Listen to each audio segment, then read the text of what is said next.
Hello అండి, నమస్తే అందరికీ.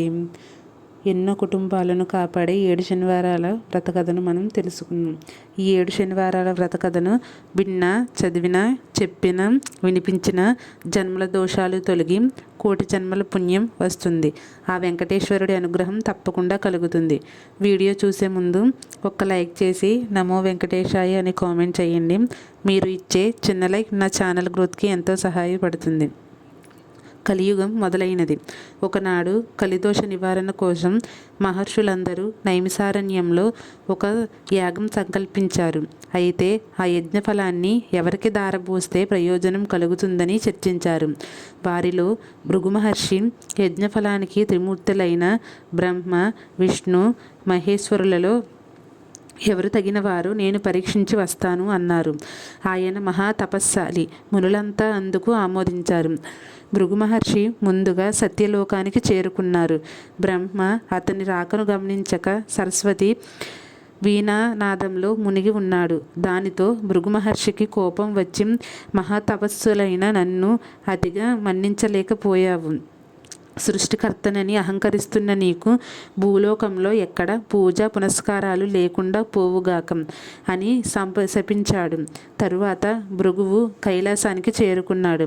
అక్కడ పరమేశ్వరులు పార్వతితో ఆనందనాట్యం చేస్తూ భృగువు రాకను గమనించలేదు.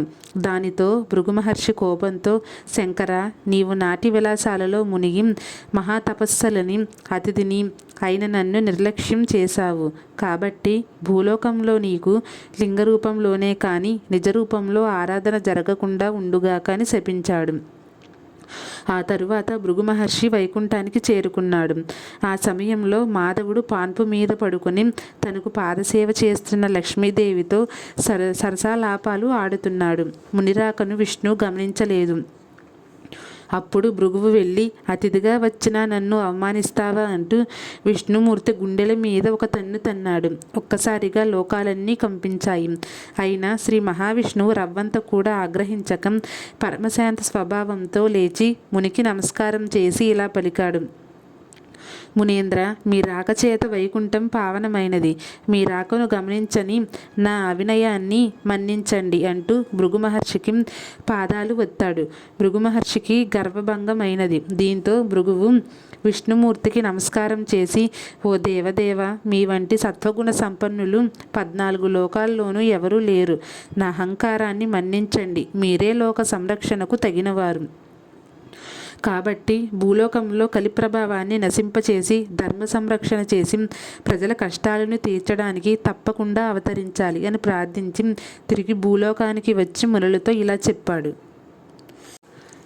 భృగు మహర్షి, ఓ మునులారా, శ్రద్ధగా వినండి. త్రిమూర్తులలో పరమశాంతమూర్తి శ్రీమన్నారాయణుడే. అతడే యజ్ఞఫలానికి అర్హుడు అని తేల్చి చెప్పాడు. అప్పుడు మునులందరూ సత్రయాగాన్ని చేసి ఆ ఫలాన్ని యజ్ఞపురుషుడైన మహావిష్ణువుకే దారపోశారు. అక్కడ వైకుంఠంలో లక్ష్మీదేవికి కోపం వచ్చింది. ఎందుకంటే శ్రీహరి వక్షస్థలమే తన నివాసం. ఆ నివాసాన్ని ఒక మునికాలితో తన్నాడు. అందుకు శ్రీహరి కోపగించక ఆయనకు సకల మర్యాదలు చేశారు. భర్తయే గౌరవించలేదు అని అరిగి భూలోకానికి ప్రయాణమైనది మహాలక్ష్మీదేవి. దీంతో లక్ష్మి లేని ఇల్లు కల విహానమైనది. ఆమెను వెతికి తెచ్చుకోవడానికి భూలోకానికి పయనమయ్యాడు విష్ణువు. ఇంతలో భూదేవి వచ్చి ఇలా పలికింది. దేవ, కలియుగంలో పాపం పెరిగిపోయింది. పాపభారాన్ని నేను మోయలేకపోతున్నాను. నువ్వు భూలోకంలో అవతరించి నన్ను కాపాడు అని కోరుకుంది. వెంటనే శ్రీ మహావిష్ణువు శ్రీనివాసుడు అనే పేరుతో భూలోకానికి దిగివచ్చి లక్ష్మి కోసం వెతకడం ప్రారంభించాడు.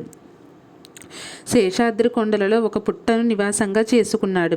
శేషాద్రి పర్వత ప్రాంతాలను పరిపాలిస్తున్న మహారాజు ఆకాశరాజు. అతడు సంతానం లేక పుత్రకామేష్టి చేయబోతూ భూమిని దున్నుతూ ఉండగా నాగలికి ఒక బంగారు పెట్టె తగిలింది. తెరచి చూడగా మహాలక్ష్మి కలతో ఒక బాలిక కనిపించింది. దీంతో ఆకాశరాజు సంతోషపడి ఆ పిల్లకు పద్మావతి అనే పేరు పెట్టుకుని అల్లారు ముద్దుగా పెంచాడు. యుక్త వయసుకు వచ్చిన పద్మావతి ఒకసారి శ్రీనివాసుని చూసి మోహించింది. తల్లిదండ్రులకు ఆ విషయాన్ని చెప్పింది. ఆకాశరాజు వచ్చి చూసి శ్రీనివాసుడు తేజో విశేషాలకు ఆశ్చర్యపడి అతడే శ్రీ మహావిష్ణు అని భావించి పద్మావతిని ఇచ్చి వివాహం చేశాడు. ఆకాశరాజు తరువాత అతని తమ్ముడు తొండమాలుడు రాజయ్యాడు. శ్రీనివాసుడు వెంకటేశ్వరుని నామంతో తిరుమల శిఖరాల మీద కలియుగాంతం వరకు నివసించాలని నిశ్చయించుకొని సాలగ్రామ శిలారూపుడై పద్మావతి భూదేవులతో నివసించసాగాడు. తొండమానుడు శ్రీ వెంకటేశ్వరుడికి ఆలయాన్ని నిర్మించాడు. తనను సేవించే భక్తులకు కల్పవృక్షం లాంటి వాడై శ్రీనివాసుడు ఇప్పటికీ భక్తులను సంరక్షిస్తూ అక్కడే నిలిచి ఉన్నాడు. సానకాది మహామునులంతా సూతుడు చెప్పింది విని ఇలా పలికారు: ఓ సూత మహర్షి, వెంకటాచలంపై శ్రీనివాసుడు వెలిశాక శ్రీనివాసుడి అనుగ్రహం పొందిన భక్తులు ఎవరైనా ఉన్నారా? ఉంటే వారి కథను మాకు వినిపించు అని ప్రార్థించారు. అప్పుడు సూతుడు ఇలా చెప్పడం మొదలుపెట్టాడు: ఓ సౌనకాది మహామునులారా, నేను చెప్పే కథను శ్రద్ధగా వినండి. తిరుపతి మహాక్షేత్రానికి సమీపంలో ఒక పల్లెలో భీముడు అనే ఒక కుమ్మరివాడు ఉండేవాడు. అతడు పేదవాడు. కుండలు తయారు చేసి వాటిని అమ్ముకుని జీవనం సాగించేవాడు. అతనికి శ్రీనివాసుడిపై భక్తి ఎక్కువ. చిరకాలం దేవుని పూజించాలి అని ఉన్న కుటుంబం పరిస్థితిని బట్టి అతనికి అలాంటి అవకాశం ఉండేది కాదు. అందువల్ల తాను కుండలు తయారు చేసే ప్రదేశంలో శ్రీ వెంకటేశ్వర స్వామి వారి ప్రతిమను ఉంచుకున్నాడు. సారెపై కుండలు తయారు చేసేటప్పుడు తన చేతికి అంటిన మట్టిని పుష్పంగా చేసే భక్తితో స్వామివారి ప్రతిమ వద్ద ఉంచుతూ ఉండేవాడు. అది అతని నిత్యకృత్యంగా మారింది. ఆ ప్రాంతాన్ని పరిపాలిస్తున్న రాజు తొండమానుడు కూడా శ్రీ వెంకటేశ్వర స్వామివారి యందు భక్తి కలిగి ఉండేవాడు. తొండమానుడు ప్రతిరోజు వెంకటాచలానికి పోయి స్వామివారిని బంగారు పూలతో అర్పించేవాడు. కొంతకాలానికి అతడిలో అహంకారం పెరిగింది. అతను పూజ చేయడానికి ఉద్యుక్తుడు అవుతూ ఉండగా తాను నిన్ను పూజించిన బంగారు పూల స్థలంలో మట్టి పూలు స్వామివారి దగ్గర కనిపించాయి. కారణం అతనికి అర్థం కాలేదు. అర్చకులు తాను ఉంచిన బంగారు పూలను అపహరించి మట్టి పూలు ఉంచుతున్నారని అనుమానించాడు. తన భటులను కాపలాగా ఉంచాడు. రాజు ఎన్ని విధాలుగా ప్రయత్నించినా సరే బంగారు పూల స్థానంలో మట్టి పువ్వులే స్వామివారి దగ్గర ఉండేవి. దీంతో మహారాజుకు మానసిక వ్యధ పెరిగింది. పీడితుడైన అతనికి శ్రీ వెంకటేశ్వర స్వామి కలలో కనిపించి ఇలా తెలియజేశాడు: రాజా, సమీప గ్రామంలో భీముడు అనే కుమ్మరివాడు ఉన్నాడు. అతడు కుండలు చేస్తూ నా నామస్మరణాన్ని ధ్యానాన్ని విడువక పనులు చేసుకుంటూ ఉండాడు. అతని భక్తి ప్రభావమున అతడు ఉంచిన మట్టి పువ్వులు ఇక్కడికి నా సన్నిధానానికి చేరుతున్నాయి. నీవు ఉంచిన బంగారు పువ్వులు అతడు ఉంచిన పూల ముందు నిలవలేక అదృశ్యమైపోతున్నాయి. భక్తిలో అతడు నీకంటే ఉత్తముడు, విచారించకు అని ఊరడించాడు. తనను మించిన భక్తుడు మరొకడు ఉన్నాడని స్వామివారు చెప్పిన మాటలు పరిశీలించడానికై వెంకటాచలానికి సమీపంలో ఉన్న పల్లెలో భటులతో కలిసి తిరగసాగాడు. రాజు ఒక పల్లెలో సారెపై కుండ నుంచి తిప్పుతూ చేతికి అంటిన మట్టిని పుష్పంగా చేసి సమీపంలో ఉన్న శ్రీ వెంకటేశ్వర స్వామివారి ప్రతిమకు సమర్పిస్తున్న భీముని చూసి ఆశ్చర్యపడ్డాడు రాజు. దీంతో రాజు భీముని సమీపించి, ఓయి, నీవు స్వామిని మట్టి పూలతో ఎందుకు పూజిస్తున్నావు? నీకు పూజకు పుష్పాలు దొరకడం లేదా అని అడిగాడు. అప్పుడు భీముడు రాజుకు నమస్కారం చేసి, మహారాజా, మీ వంటి వారు రావడం వల్ల నా ఇల్లు పావనమైనది. నేను చదువురాని మూర్ఖుని స్వామి. వారిని ఎలా పూజించాలో నాకు తెలియదు. నేను దరిద్రుడిని. కుండలు చేయనిదే నా కుటుంబం గడవదు. కాబట్టి నేను ఉదయం నుంచి సాయంకాలం వరకు కుండలు చేయక తప్పదు. అందువల్ల చేతికి అంటిన మట్టిని పుష్పంగా చేసి ఇలా స్వామివారికి సమర్పించుకుంటున్నాను అని వివరించాడు. దీంతో కుమ్మరివాడు మాటలు విన్న రాజు మిక్కిలి ఆశ్చర్యపడ్డాడు. కుమ్మరివాడి భక్తికి మెచ్చి అతనికి నమస్కారం చేసి తన రాజ్యానికి వెళ్ళిపోయాడు. ఆ తర్వాత కొంతకాలానికి భీముడు సశరీరంగా వైకుంఠానికి చేరుకున్నాడు. శ్రీ వెంకటేశ్వర స్వామి భీముడు భక్తికి మెచ్చి ఇక నుండి నా ఉదయం ప్రసాదం మట్టి పాత్రలోనే నివేదించాలని తొండమాను మహారాజుకు కళ కనిపించి చెప్పాడు. ఈనాటికి స్వామివారి సన్నిధిలో ఈ ఆచారాన్ని పాటిస్తూ ఓడు అనే ప్రసాదాన్ని మట్టి కుండలతోని నివేదన చేసి ఆరాధిస్తూ ఉన్నారు. ఇక తొండమానుడు శ్రద్ధాభక్తులతో శ్రీ వెంకటేశ్వర స్వామిని అర్చిస్తూ నిత్యోత్సవాలు, రథోత్సవాలు, అన్న సమారాధనలు మున్నగ వాటిని జరిపిస్తూ మరి జన్మలో విష్ణులోకానికి చేరుకున్నాడు అని సౌనకాది మహామునులంతా సూతుడు చెప్పింది విని చాలా ఆనందించి ఈ సప్త శనివార వ్రతాన్ని ఆచరించి శ్రీనివాసుడి అనుగ్రహం పొందిన వారు ఇంకెవరైనా ఉన్నారా, ఆ కథలను వినిపించండి అని కోరారు. అప్పుడు సూతుడు ఇలా చెప్పడం ప్రారంభించాడు. పూర్వకాలం కాంచీపురంలో దేవదత్తుడు అనే బ్రాహ్మణుడు ఉండేవాడు. అతను వేదాంగ పారంగుడై అతని భార్య మాలిని వారిద్దరూ అతిథుల్ని ఆరాధిస్తూ గృహస్థు ధర్మాలను పాటిస్తూ ఉండేవారు.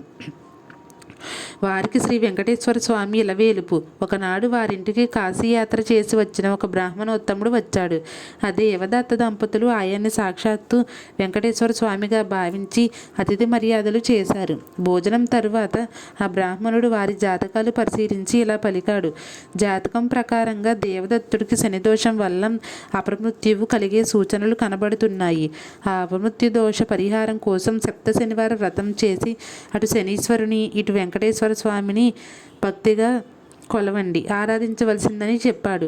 బ్రాహ్మణుడు ఇంకా ఇలా పలికాడు. అమ్మ, నీవు శ్రద్ధ వహించి నీ భర్తను కూడా సప్త శనివార వ్రతం చేయడానికి ప్రోత్సహించి నీ సౌభాగ్యాన్ని నిలుపుకోవాలి సుమా అని హెచ్చరించాడు. సప్త శనివార వ్రత విధానాన్ని బోధించాడు. దాంతో దేవదత్తుడు ఆ శనివారం బ్రాహ్మీ ముహూర్తంలోనే లేచి స్నానాధ్యానాదులు నిర్వర్తించి ఇంటిలో ఈశాన్య భాగంలో పూజాపీఠం పెట్టి మండపం చేసి వెంకటేశ్వర స్వామి యొక్క చిత్రపటం పెట్టి నైవేద్యానికి కొబ్బరికాయలు మరియు అరటిపళ్ళు, నల్ల ద్రాక్ష పళ్ళు, 7 చిమ్మిలి ఉండలు సిద్ధం చేసుకుని ఉదయం పూజ చేసి ఒక బ్రాహ్మణుని పిలిచి ఆయనకు భోజనం పెట్టి ఆ పైన వారు భోజనం చేసి మొదటి రోజు వ్రతం యథావిధిగా నిర్వర్తిస్తారు. ఆ విధంగా వరుసగా వారు 7 శనివారాల పాటు వ్రతాన్ని భక్తి శ్రద్ధలతో కొనసాగించారు. 7వ శనివారం వ్రతం పరిసమాప్తి చేసి భోజనం చేసి కొంతసేపు శ్రీ వెంకటేశ్వర స్వామి యొక్క మహిమలు స్మరించుకుంటూ నిద్రించారు. ఆ దంపతుల భక్తి శ్రద్ధలకు పూజా విశేషాలకు ప్రసన్నుడైన శ్రీ వెంకటేశ్వర స్వామి మాలినీదేవికి స్వప్నంలో సాక్షాత్కరించి, ఓ పరమసాధ్వి, మీ దంపతులిద్దరూ శ్రద్ధాభక్తులతో చేసిన సప్త శనివార వ్రతానికి నాకు చాలా సంతోషం కలిగింది. ఆ వ్రత ప్రభావం వల్ల నీ భర్తకు శనీశ్వర దోషం, అపమృత్యు భయం కూడా తొలగిపోయాయి. అతనికి రాబోయే జన్మలోని ఆయుర్దాయాన్ని ఈ జన్మలోకి తీసుకువచ్చి ఇతన్ని పూర్ణ ఆయుర్దాయం కలవాన్ని చేశాను. మీరిద్దరూ సుఖశాంతులతో ఆనందంగా 100 ఏళ్ళు జీవించి ధర్మార్థ కామ మోక్షాలు అనే 4 పురుషార్థాలు సాధించుకుంటూ మీ మానవ జన్మను సార్థకం చేసుకోండి అని దీవించి అదృశ్యమయ్యాడు. వెంటనే ఆమె లేచి భర్తను లేపి తన స్వప్న వృత్తాంతాన్ని వినిపించింది. ఆయన కూడా సంతోషించి భార్యను అభినందించాడు. ఒక శుభముహూర్తాన ఆ దంపతులు ఇద్దరు శ్రీ వెంకటేశ్వర స్వామి దర్శనార్థమై తిరుపతి కొండకు వెళ్ళి మొక్కులు తీర్చుకుని ఆ స్వామివారిని మనసారా స్తుతించి ప్రసాదాన్ని స్వీకరించి తిరిగి చేరుకున్నారు. ఇంటికి వచ్చాక బ్రాహ్మణులు పిలిచి అన్న సంతర్పణ చేసి బ్రాహ్మణ ఆశీర్వాదాలు పొందారు. జీవితాంతం వరకు యథాశక్తిగా శ్రీ వెంకటేశ్వరం స్వామి సాన్నిధ్యాన్ని పొందారు. కలలో శ్రీ వెంకటనాయక అని పెద్దలు సూక్తి కలియుగంలో శ్రీ వెంకటేశ్వర స్వామిని మించిన ఆరాధ్య దైవం లేడు. శ్రద్ధాభక్తులతో ఆయన్ని ఆరాధించిన వారికి శనిదోషాలు తొలగి శ్రీ స్వామి అనుగ్రహం కలుగుతుంది అని సోదరుడు సౌనకాది మహామునులకు వినిపించాడు. Thank you.